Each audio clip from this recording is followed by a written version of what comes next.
Hi అండి, నమస్తే. నేను మీ సౌమ్య. వెల్కమ్ టు పురాన్లాస్ కిచెన్. ఈరోజు వీడియోలో ఇంట్లోనే సులువుగా పానీపూరి ఎలా తయారు చేయాలో చూసేద్దాం. ఈ రోజుల్లో పానీపూరి అనేది చిన్నవాళ్ళ నుండి పెద్దవాళ్ళ వరకు చాలా ఇష్టంగా తింటున్నారు. ఇప్పుడు ఎలా తయారు చేయాలో చూసేద్దాం. ముందుగా ఒక బౌల్లో 1 కప్పు బొంబాయి రవ్వ తీసుకోవాలి. 1 కప్పు బొంబాయి రవ్వకి 1/2 కప్పు గోధుమ పిండి, అలాగే చిటికెడు సాల్ట్ వేసుకొని ఒకసారి మిక్స్ చేసుకోవాలి. ఇలా మిక్స్ చేసుకున్న తర్వాత కొద్దిగా వాటర్ యాడ్ చేసుకుంటూ పిండిని చపాతీ పిండి కన్నా కొంచెం పల్చగా కలుపుకోవాలి. ఎందుకంటే బొంబాయి రవ్వ అనేది వాటర్ని అబ్జర్వ్ చేసుకుంటుంది కాబట్టి ఇలా నేను చూపించిన విధంగా కొంచెం పల్చగా కలుపుకోవాలి. ఇలా కలిపిన తర్వాత కొద్దిగా ఆయిల్ వేసుకొని మరొకసారి మిక్స్ చేసుకొని ఇప్పుడు ఈ పిండి పైన ఒక క్లాత్ని తడిపి దానిపైన కప్పి ఉంచాలి. పిండి అనేది పొడి బారకుండా ఉండడం కోసం తడి క్లాత్ను వేయాలి. ఇలా ఒక అరగంట నాననిస్తే పిండి అనేది మంచిగా సాఫ్ట్గా అవుతుంది. ఇప్పుడు ఒక బౌల్లో నిమ్మకాయ సైజ్ అంతా చింతపండు నానబెట్టుకోవాలి. ఇప్పుడు చింతపండు నానే అంతలోపు ఇక్కడ నేను చూపించిన విధంగా ఒక 5-6 పచ్చిమిర్చి, ఒక 2 వెల్లుల్లి రెబ్బలు, కొద్దిగా అల్లం ముక్క, అలాగే మనం ఒక కట్ట పుదీనా తీసుకుంటే అందులో 1/2 కొత్తిమీర తీసుకోవాలి. మనకి బండి మీద అమ్మే పానీపూరి వాటర్ టేస్ట్ రావాలంటే పుదీనా అనేది కొంచెం ఎక్కువ తీసుకోవాలి. అప్పుడే ఆ పానీపూరి వాటర్ టేస్ట్ వస్తుంది. ఇప్పుడు ఇందులో 1 కప్పు వాటర్, అలాగే 1/2 టేబుల్ స్పూన్ సాల్ట్ వేసుకొని వీటన్నింటినీ మెత్తగా గ్రైండ్ చేసుకోవాలి. ఒక 2 మినిట్స్ గ్రైండ్ చేసుకుంటే మొత్తం మెత్తగా అయిపోతుంది. ఇప్పుడు ఇలా గ్రైండ్ చేసుకున్న వాటర్ని స్ట్రెయిన్ చేసుకోవాలి. ఇలా చేయడం వల్ల పిప్పి ఏదైతే ఉందో అది మనం తినేటప్పుడు నోటికి తగలకుండా ఉంటుంది. ఇప్పుడు ఇలా వడగట్టిన పుదీనా వాటర్లో మనం నానబెట్టుకున్న చింతపండు రసాన్ని వేసుకోవాలి. ఇప్పుడు చింతపండు రసం వేసుకున్న తర్వాత పులుపుకు సరిపడా వాటర్ వేసుకొని మనం గ్రైండ్ చేసుకునేటప్పుడు 1/2 టేబుల్ స్పూన్ సాల్ట్ వేసుకున్నాం కదండి. ఒకసారి టేస్ట్ చూసుకొని మరింత సాల్ట్ వేసుకోవాలి. ఇప్పుడు chaat masala 2 tablespoon add చేసుకొని ఒకసారి మిక్స్ చేసుకొని పక్కన పెట్టుకోవాలి. నేను ఇక్కడ ఒక 2 కప్పుల కాబూలీ శనగలు, అలాగే 1 కప్పు బఠానీ వేసుకొని ఒక 8 గంటలు నానబెట్టుకున్నాను. ఇప్పుడు నానబెట్టుకున్న ఈ శనగలు బఠానీలను కుక్కర్లో వేసి తగినన్ని వాటర్ వేసుకొని అందులోనే 2 పొటాటోలను కట్ చేసి వేసుకోవాలి.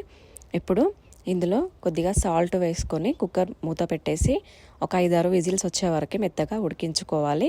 ఇక్కడ నేను చూపించిన విధంగా మెత్తగా ఉడికితే సరిపోతుంది. ఇప్పుడు స్టవ్ మీద గిన్నె పెట్టుకొని ఒక 5-6 టేబుల్ స్పూన్ల ఆయిల్ వేసుకోవాలి. ఆయిల్ హీట్ ఎక్కిన తర్వాత 1 టేబుల్ స్పూన్ జీలకర్ర, 1 టేబుల్ స్పూన్ ఆవాలు వేసుకోవాలి.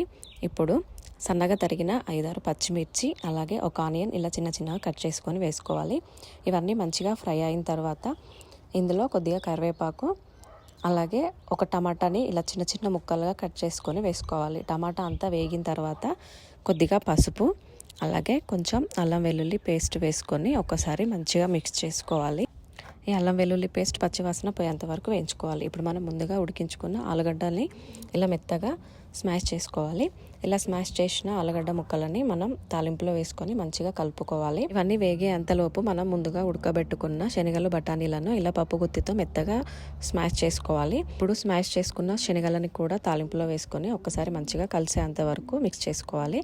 ఇందులో 1 టేబుల్ స్పూన్ కారం, అలాగే salt, chaat masala 1 tablespoon వేసుకొని ఒకసారి మిక్స్ చేసుకోవాలి. ఇప్పుడు ఇందులో 2 కప్పుల వాటర్ వేసుకొని ఒక 5 నిమిషాలు ఉడికించుకోవాలి.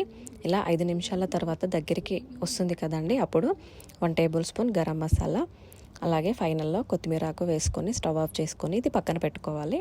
ఇప్పుడు మనం స్టార్టింగ్లో కలిపి పెట్టుకున్న పిండి ఏదైతే ఉందో అది తడి క్లాత్ తీసేసి ఒక్కసారి మిక్స్ చేసుకోవాలి. చూసారు ఎంత సాఫ్ట్గా అయిపోయిందో.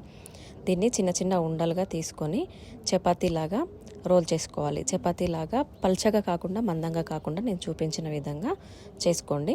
ఇలా చపాతీ చేసుకున్న తర్వాత మీ దగ్గర ఏదైనా రౌండ్ గిన్నె ఉంటే దాంతో ఇలా చిన్నగా కట్ చేసుకోవాలి. ఇలా కట్ చేసుకున్న చిన్న పూరీలను అన్నింటినీ ఒక ప్లేట్లో తీసుకొని మళ్ళీ తడి క్లాత్ కప్పి ఉంచాలి. ఆ క్లాత్ కప్పడం వల్ల పూరీలు అనేటివి డ్రై కాకుండా ఉంటాయి, మంచిగా పొంగుతాయి అన్నీ. ఇలా అన్నీ వేసుకొని క్లాత్ వేసుకొని ఒక 5 నిమిషాలు పక్కన ఉంచుకోవాలి. ఇప్పుడు స్టవ్ మీద ఆయిల్ పెట్టుకొని హీట్ అయిన తర్వాత ఒక్కొక్కటి వేసుకొని ఇలా ప్రెస్ చేసుకుంటూ వేయించుకోవాలి. చూసారా మంచిగా పొంగుతున్నాయి కదా. ఇలా అన్నింటిని వేసుకొని పక్కన పెట్టుకోవాలి. ఇప్పుడు ఇలా మీరు చేసే టైం లేనప్పుడు మనకు బయట పానీపూరి ప్యాకెట్స్ దొరుకుతున్నాయండి, అవి కూడా చూపిస్తాను. సో ఇలాంటి ప్యాకెట్స్ దొరుకుతాయి కదా, వీటిని కూడా ఆయిల్లో వేసుకొని ఫ్రై చేసుకుందాం. ఇలా అన్నింటిని ఫ్రై చేసుకున్న తర్వాత తీసి పక్కన టిష్యూ పేపర్లో వేసుకోవాలి. ఆయిల్ అంతా పీల్చుకుంటుంది. చూసారా ఇలా అన్నీ చేసుకున్న తర్వాత ఇంకెందుకు ఆలస్యం, పానీపూరి రెడీ అయిపోయింది. ఇంకెందుకు ఆలస్యం, టేస్ట్ చేసేద్దాం. చాలా టేస్టీగా ఉండే పానీపూరి రెడీ అయిపోయింది. ఇప్పుడు మీరు కూడా ఇంట్లోనే తయారు చేసుకోవచ్చు. ఈ వీడియో కనుక మీకు నచ్చినట్లయితే లైక్ చేయండి, షేర్ చేయండి, సబ్స్క్రైబ్ చేసుకోవడం మర్చిపోవద్దు. Thanks for watching. Bye bye.